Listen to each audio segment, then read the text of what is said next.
la vie quotidienne, et c'est normal, nous entraîne en permanence à être à côté de nous-mêmes, à côté de nos pompes. Donc toute notre sensibilité est en permanence sollicitée et elle est en permanence sortie de ses rails. En fait, il faut faire un certain entraînement, un certain travail qui va consister à se rencontrer à nouveau, à trouver une intimité que l'on entend très rarement dans nos vies de tous les jours. Le but, c'est pas juste de faire une masterclass et que ça s'arrête. Le but, c'est qu'effectivement, il y ait quelque chose de concret qui sorte derrière ça. Vous le connaissez, il s'appelle Steve Khalfa, il est acteur, directeur d'acteurs, coach, il a beaucoup coaché des chefs d'entreprise et aujourd'hui il a décidé, eh bien, dans le climat ambiant, de donner une masterclass ouverte à tous, donc vraiment profitez-en et écoutez l'émission, je pense que vous allez adorer. Steve Khalfa, bonjour et bienvenue. Bonjour Cathy. Alors une masterclass qui va s'appeler l'art du jeu, J-E.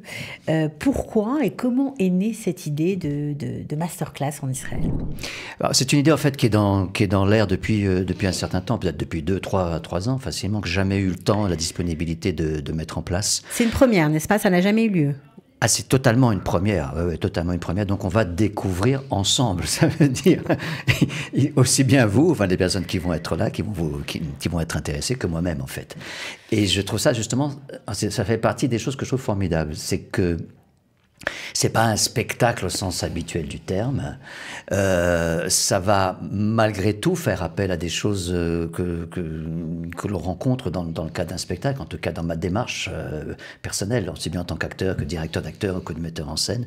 En fait, comment tout ça est né, c'est que, comme vous l'avez dit, depuis des années, ces deux activités pour moi ont toujours existé côte à côte, c'est-à-dire aussi bien les activités artistiques que l'activité de coach. Alors coach de comédien, de comédienne, mais également de coach de dirigeants en entreprise et de personnes privées.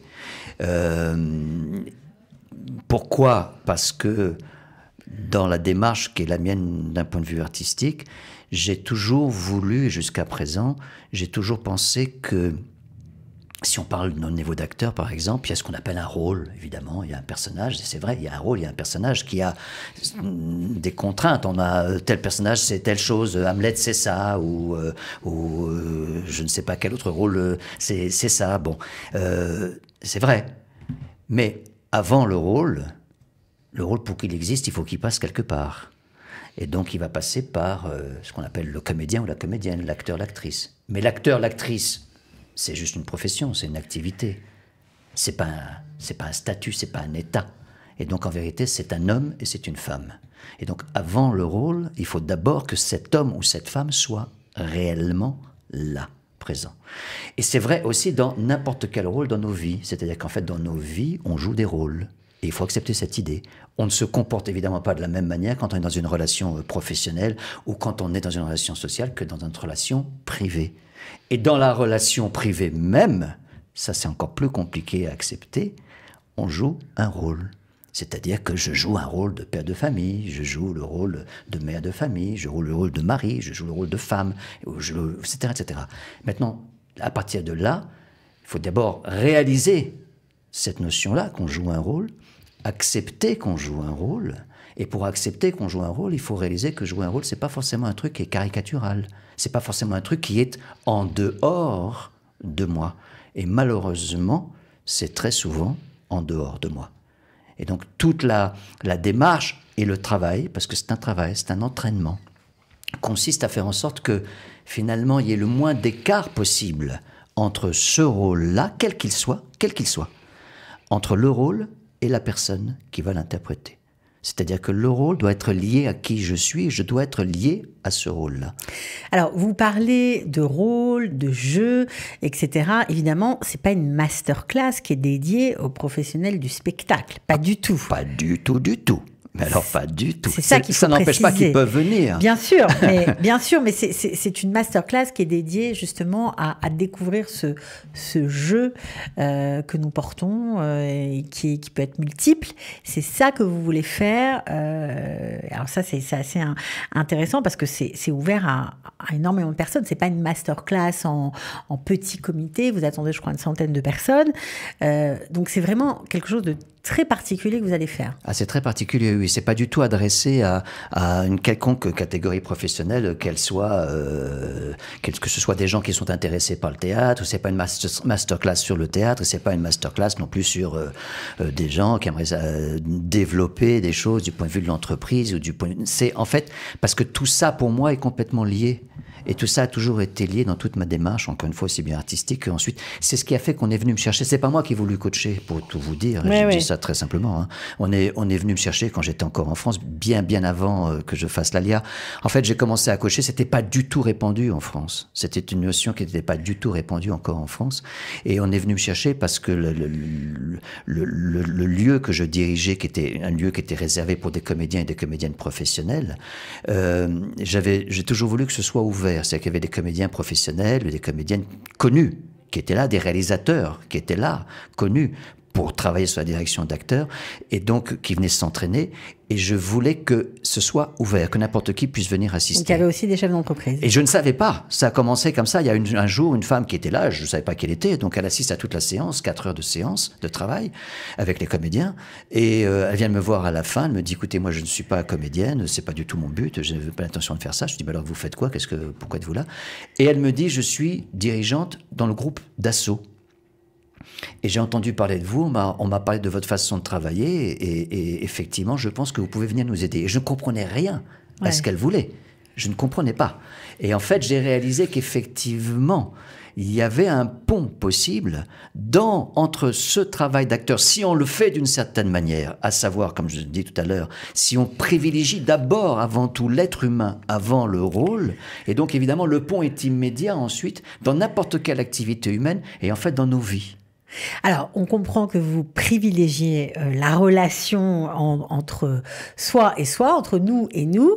Qu'est-ce qui va faire que cette relation peut être pas tout à fait à sa place, parasitée? Qu'est-ce qui peut faire ça? Très simplement, et pardon de le dire aussi abruptement que cela, la vie quotidienne. La vie quotidienne, et c'est normal, nous entraîne en permanence à être à côté de nous-mêmes, à côté de nos pompes. Ça veut dire quoi? Ça veut dire que dans la vie quotidienne, on est en permanence sollicité. Et dans les vies qu'on mène aujourd'hui, encore plus. C'est-à-dire qu'on est dans des vies de dingue. Je suis d'accord. On est d'accord. Bon, on est dans des vies de dingue. Je reviens par exemple moi de Paris. J'étais en conversation avec quelqu'un avec qui je travaille depuis des années, une grande DRH, directrice de ressources humaines. On se connaît très bien. On se parlait comme ça face à face. Elle me parlait. On s'est parlé pendant 1 heure. Elle avait son ordinateur devant elle. Et en même temps qu'elle me parlait, mais elle me parlait. Elle répondait à ses mails. En même temps. Et c'est tout le monde comme ça. Alors ça, c'est un extrême. Mais en vérité, en dehors de ça, on est sollicité en permanence. On est sollicité par des images, par des... Alors quoi? Ça veut dire qu'on s'oublie? Ça veut dire qu'on n'est plus en relation intime avec soi-même. Ça veut dire que, par exemple, aujourd'hui, on s'en rend même plus compte. On roule sur le périphérique à Paris, ou on roule ici sur Vicharov en allant sur la route en allant vers Tel Aviv où vous voulez. Il y a des affiches sur le bord de la route, il y a des grands machins de publicité. Ils savent bien, les gens qui mettent ces pubs, ils savent bien qu'on ne va pas s'arrêter en bagnole pour regarder l'affiche. Il n'y a pas besoin de s'arrêter. L'image imprime notre œil. Et l'œil envoie directement au cerveau. Et le cerveau envoie au cœur. Donc toute notre sensibilité est en permanence sollicitée et elle est en permanence sortie de ses rails. Et donc en fait, il faut faire un certain entraînement, un certain travail qui va consister à se rencontrer à nouveau, à trouver une intimité que l'on entend très rarement dans nos vies de tous les jours.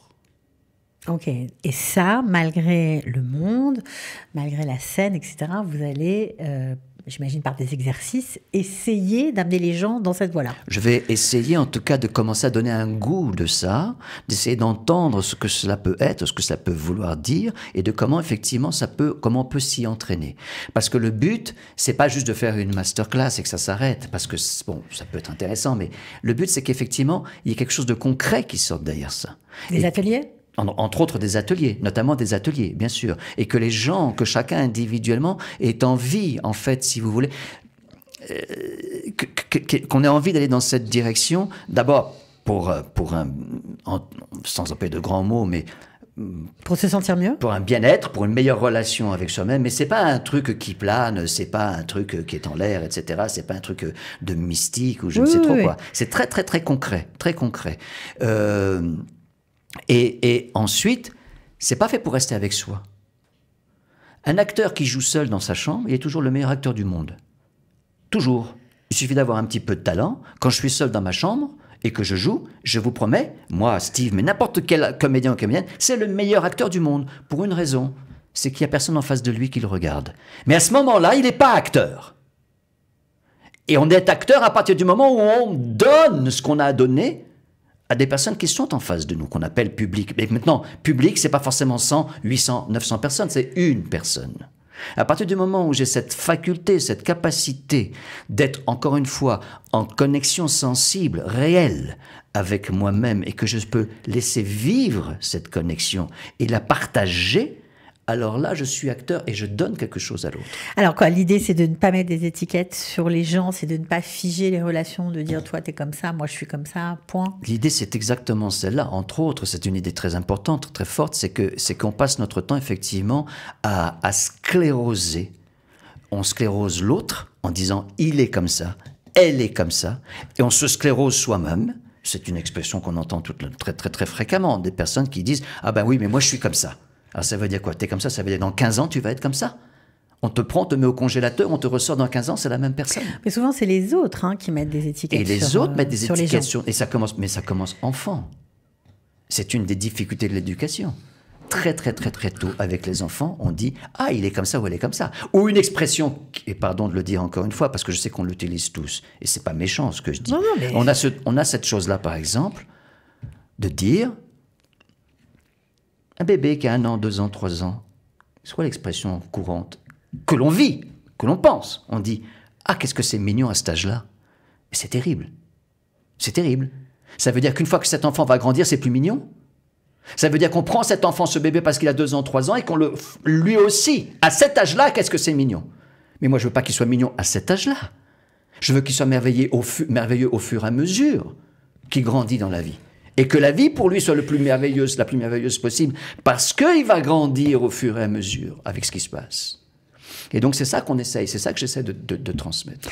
Alors, si cette masterclass que vous préparez, certes, en tout cas, à laquelle vous pensez depuis longtemps, va prendre, on va dire, forme maintenant, dans la période où nous vivons en Israël, qui n'est pas simple, c'est pas un hasard non plus. Non, c'est évidemment pas un hasard, c'est qu'évidemment, nos sensibilités, notre personne, de façon générale, nous sommes mis à mal. Nous sommes naturellement, profondément bouleversés et nous n'avons évidemment pas encore cicatrisé. Je ne sais pas si on cicatrisera jamais un jour, mais évidemment qu'on est d'autant plus secoués.